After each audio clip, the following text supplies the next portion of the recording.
Hey, what's going on, guys? This is AndrewChicken, and welcome back to another video. There are a lot of heroes in Deadlock, and not all of them are made equal because some are way more difficult to play than others. And Valve has attempted to mark some of the easier characters as being new player friendly.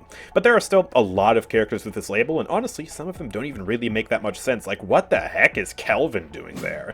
So in this video, I want to give you my top 5 best new player characters that I have found in my experience as, well, a former new player. So if you're looking for a good character to start out with in Deadlock as you learn the basic systems of the game, then these are the 5 characters that I would recommend. But before we get started, let's do a little bit of housekeeping. First of all, if you're not already subscribed, then please hit that big red subscribe button down below. We're making a ton of Deadlock content here on the channel, and I'd love to see you stick around. Also, if you are looking at any of the characters in the roster of heroes here, and they're not shown in today's video, or they're not marked as a new player-friendly character, you should still absolutely give them a try, because you might just find that you absolutely love one of the more difficult characters in this game. This happened to me with Viscus. I branched out, tried him out, even though he is a more difficult character to play, and I fell in love with him. He's my favorite character in the entire game. So, don't let this video deter you from playing a character that you think looks really cool. Also, just because a character appears in today's list doesn't mean that they don't also have an incredibly high skill ceiling. Every character in this game is a blast to play and has a ton of skill potential, and so, yeah, just because they're easy doesn't mean that you can't play them for hundreds of hours and get tons of value out of them. Also, the characters I've chosen today aren't necessarily in a definitive order, so number 5 isn't necessarily worse than number 3. However, the number 1 choice is, I would say, the best new player character in the game, but apart from that, the order doesn't really matter. And also, I'm trying to pick a pretty good variety of champions to fill a number of different roles,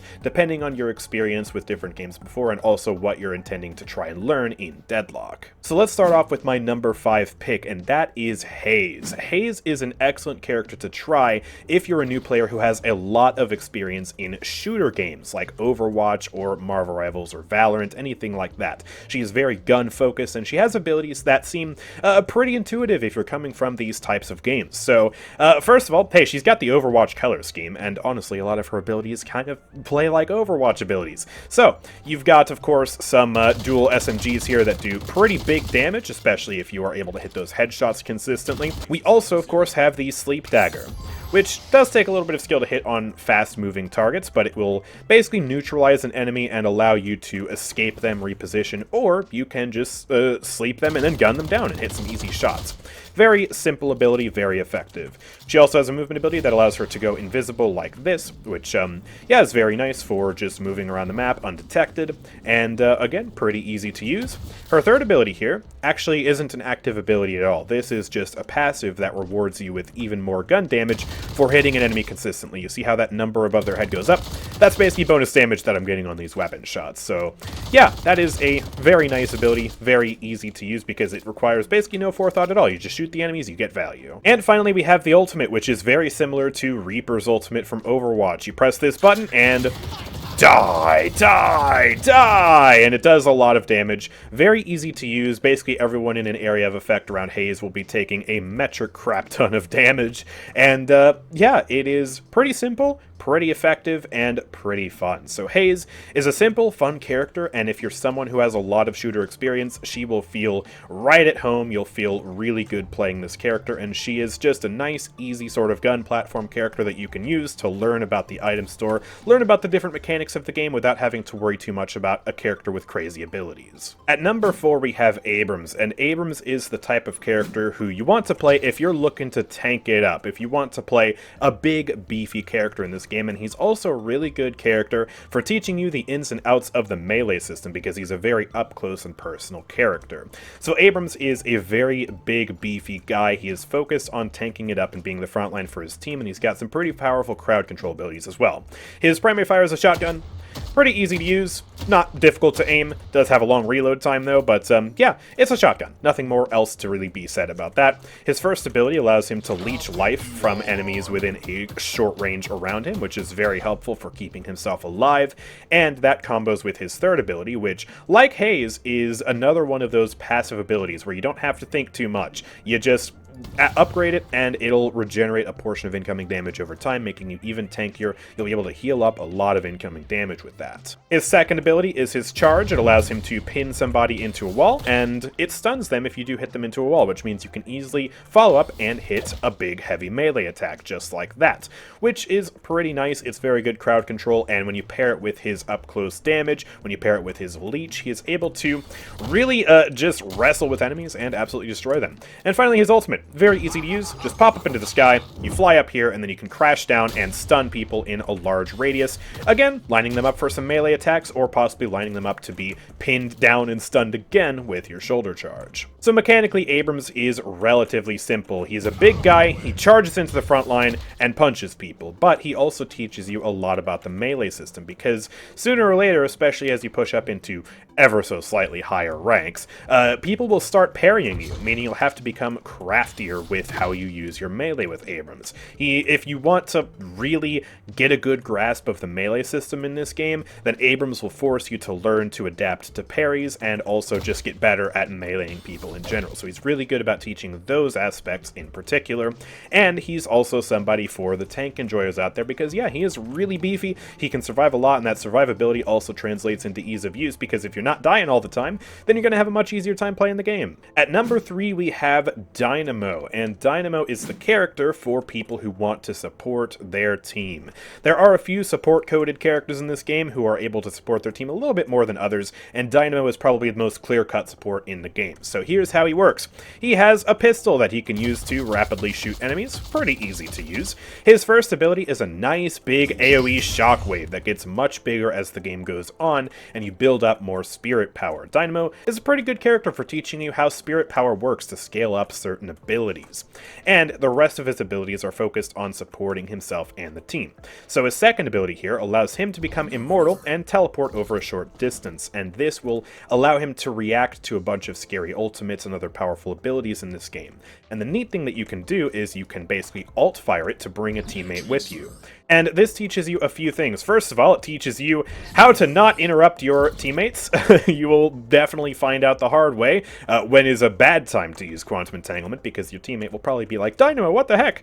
Just tell them you knew it, Dynamo, they'll understand. But also, it allows you to really get teammates out of dodge, and yeah, you will be able to learn how to react to certain ultimates better. For example, if you hear a Lash ulting up in the air, you can press this button and save your team from that, which is pretty cool. And yeah, so that really teaches you a lot about the game, and it's a very fun supportive tool. And if you're looking to heal people, which is something that supports conventionally do a lot, then yeah, his third ability is a big healing aura, and this is really nice. It's a very straightforward healing ability. You just walk around healing teammates that are nearby. Very, very useful. And this also ties in with how Dynamo teaches you the item store, because if you want to play a proper support Dynamo build, then you're going to need to learn how to pick up active abilities like Healing Right, Rescue Beam, Restorative Locket, and use those to heal your team. So he also teaches you about those active abilities pretty well. Finally, we have the ultimate, which is really, really powerful and really satisfying to use when it works, because it will suck in a bunch of enemies in an area of effect, and you can combo that with other very powerful ultimates to unleash utter devastation on the enemies.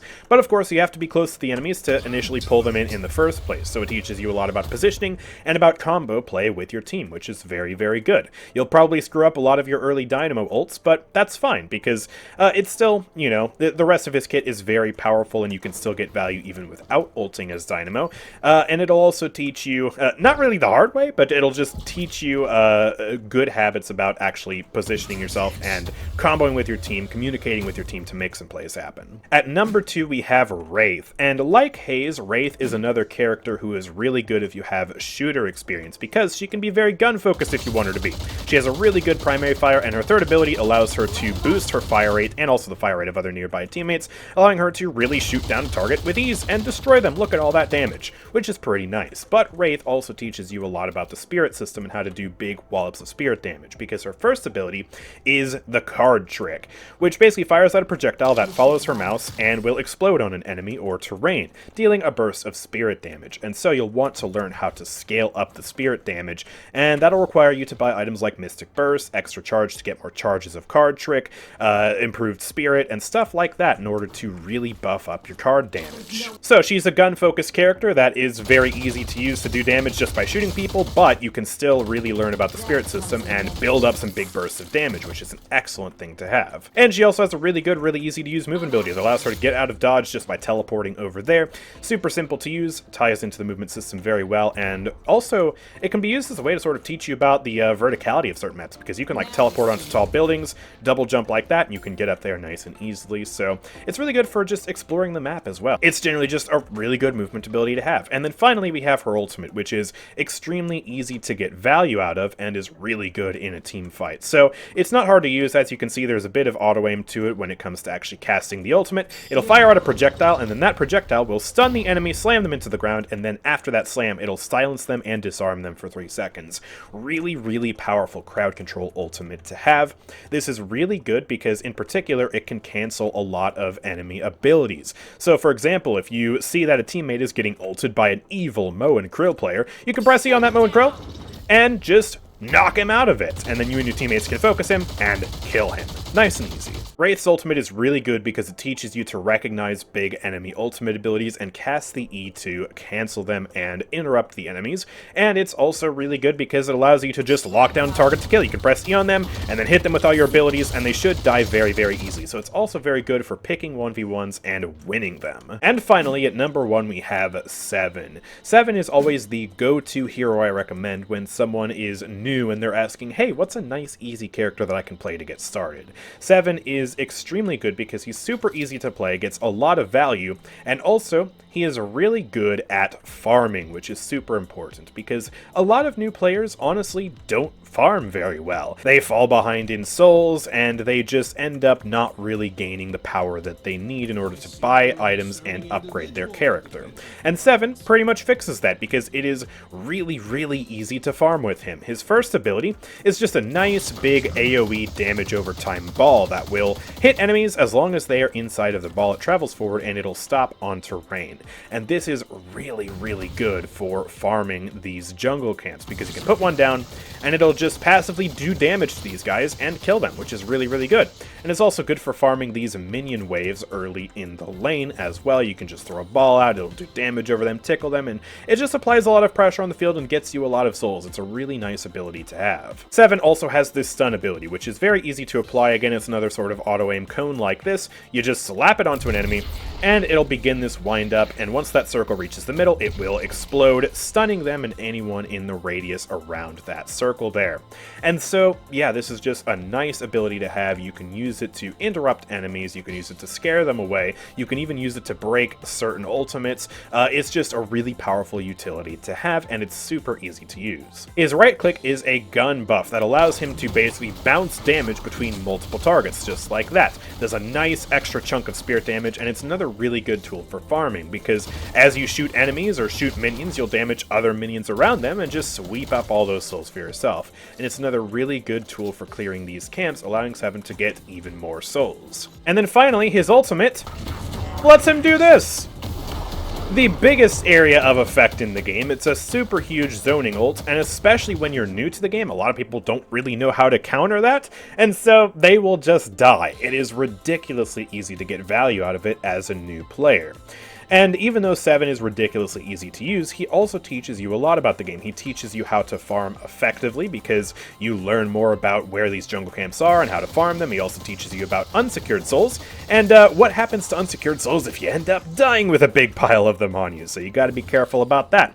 He teaches you how to use the stun to counter certain enemy ultimates. And once you start to rank up a little bit with Seven, he'll also teach you how to do certain things like buy the unstoppable active item and use that before you ult, so that way you don't don't get crowd controlled out of your massive storm cloud. And because he's another heavy spirit-based character, he will teach you a lot about how the spirit items work in this game, especially items like improved reach, superior cooldown, surge of power, and all of that is really, really good stuff. 7 is an extremely easy hero to get into. He teaches you a lot about the game, and he also fixes the biggest problem that new players have, which is not farming enough. He incentivizes farming and teaches you a lot about how to appropriately go after jungle camps and farm up creeps, which is really, really good. Because yeah, a lot of new players struggle to get that power, struggle to get the upgrades that they need, and then they just fall behind, and 7 mostly fixes that. As long as you don't fall into the trap of farming too much on 7, oh gosh, that's a whole other problem in and of itself, then yeah, 7 is by far, I would say, the #1 character to play as a new player. Yeah, that's going to do it for today's video, so if you guys have enjoyed, of course, make sure to drop a like and subscribe so you don't miss out on any future Deadlock content from me.